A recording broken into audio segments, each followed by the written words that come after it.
Welcome. Our kits work on clear vinyl and also polycarbonate and acrylic.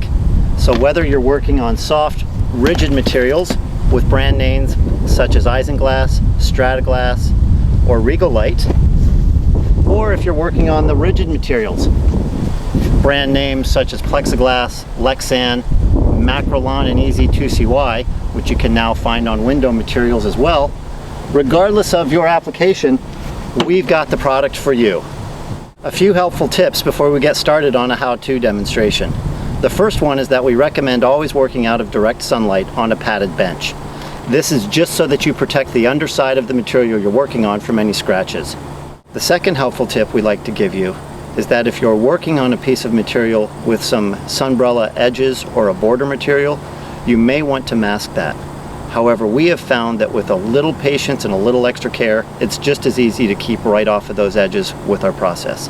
When you're working on a project on your own, you'll want to begin with part 1 on all surfaces, including both sides of the panels, part 2 on all surfaces, including both sides of the panels, and part 3 on all surfaces, including both sides of the panels.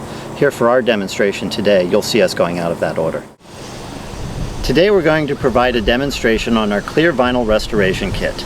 This kit received the 2014 Practical Sailor Editor's Choice Award. The kit contains part 1 cleaner, part 2 stripper, part 3 protectant, 2 applicator pads, and 3 microfiber cloths. This kit will complete up to 200 square feet, which is roughly 7 or 8 good size enclosure panels. We're going to provide a demonstration today on an older piece of Isinglass that was bound for the trash. You can see this is in pretty tough shape.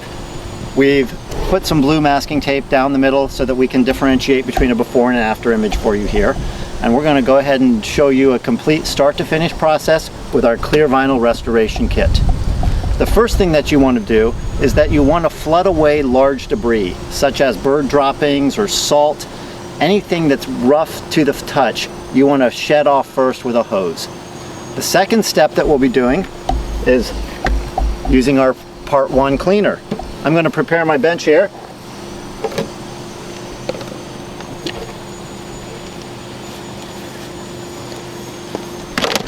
And with this, very simple, spray on, wipe off.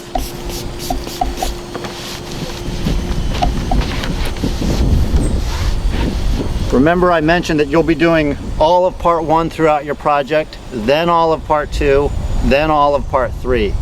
For purposes of our demonstration, we're going to be doing 1, 2, and 3 in sections of the panel here.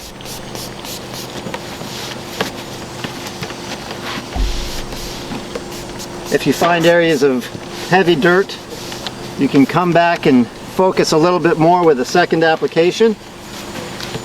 But already you'll see that some of the surface dirt has been removed there. At this point, we move directly on to step 2. With step 2, you have a microfiber cloth for removal, a blue applicator pad for applying the product, and step 2, our stripper. A little bit goes a long way. All you need to do is apply about a quarter-size dollop in the corner of the pad, and that's enough to work in roughly a 2 foot by 2 foot area. This is a fresh pad, and until the pad gets some moisture to it and some chemical in it, we'll need to apply a little bit more. You can see here we're working side to side, top to bottom, and I'm consciously staying off of the border material. This is the methodology to avoid masking. Before this residue dries, you want to grab your microfiber cloth and wipe it clean. If there are areas of chafing or scratches, you may want to go ahead and apply a second application, focusing specifically in those areas.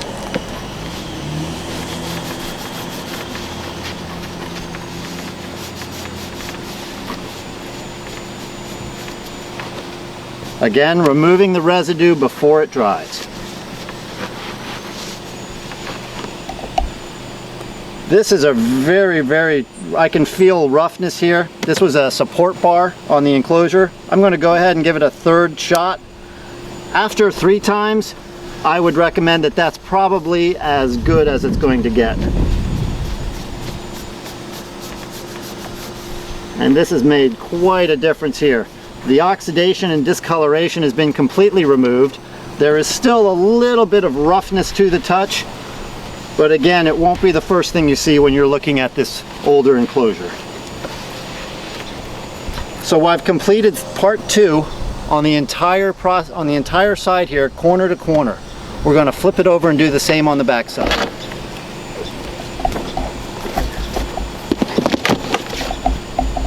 Removal cloth, applicator pad, part 2 with about a quarter-size dollop, and that's enough to cover a 2 foot by 2 foot area.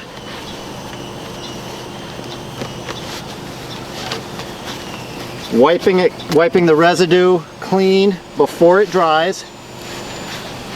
If you were working on a day where the heat was up, or you tried to accomplish a little bit more than you could, and this residue dries on you before you're able to remove it, it's no problem. All you do is reactivate it with the moist pad and then wipe it off before it dries. After you're happy with the results from step 2, it's time to move on to part 3, our protectant. This is applied in the exact same fashion with an applicator pad and a microfiber removal cloth. The rules are identical. A little bit goes a long way. Apply about a quarter-size dollop in the corner of your pad and work it completely corner to corner on the plastic. You want to remove this residue before it dries with a fresh microfiber cloth.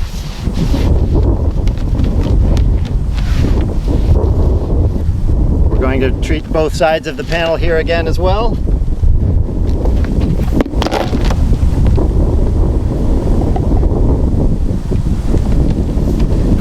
If you were working on a hot day and this product dried on you before you had a chance to remove it, it's no problem.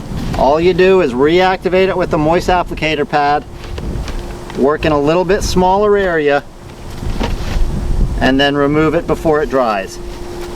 Another tip is to use less product if you're starting to see streaking or if you can't get to it before it dries. It's that simple, folks. No machine buffing is necessary. 3 steps, wipe on, wipe off. This will now provide you UV protection for at least a year. Once you have completed the 3 steps, obviously your panels will get dirty during that next year. Use our part 1 cleaner for your periodic cleaning. That's designed not to cut through part 3 protectant. Thank you very much, and if you have any additional questions, you can contact us at EisenShine.com, or you can contact Evan Kolb directly at EisenShine@AOL.com. Thank you.